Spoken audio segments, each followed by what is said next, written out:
दुनिया अंधेरे में। 6ठी सदी ईस्वी। दुनिया जुल्म, जहालत और बेरहम मुआशरों में डूबी हुई थी। ताकतवर कमजोर को कुचल रहा था, बेटियां जिंदा दफन की जा रही थी, इंसानियत अपने बदतरीन दौर से गुजर रही थी। क्योंकि सहरा के एक शहर में एक ऐसा इंसान पैदा होने वाला था जो पूरी दुनिया को बदल देगा। ये है मक्का, तिजारती रास्तों का मरकज और अरब कबाइल का मुकद्दस शहर। यहां अल्लाह का घर तो था, मगर उसके अंदर 360 बुत रखे जा चुके थे।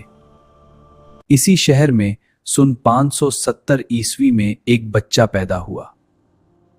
नाम रखा गया मोहम्मद, वो बच्चा जो तारीख का सबसे अजीम रहनुमा बनने वाला था।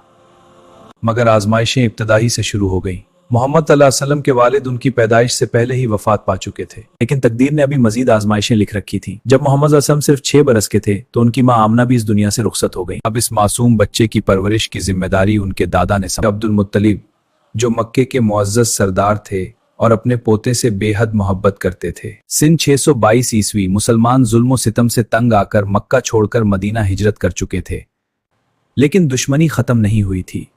कुरैश के सरदार मुसलमानों को मुकम्मल तौर पर खत्म करना चाहते थे।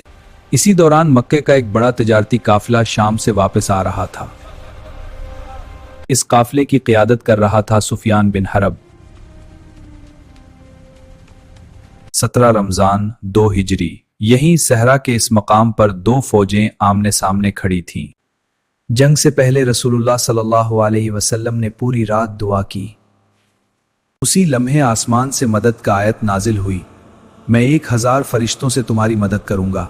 चंद घंटों में जंग का नक्शा बदल चुका था और मुसलमानों को इस्लाम की पहली अजीम फतह हासिल हुई।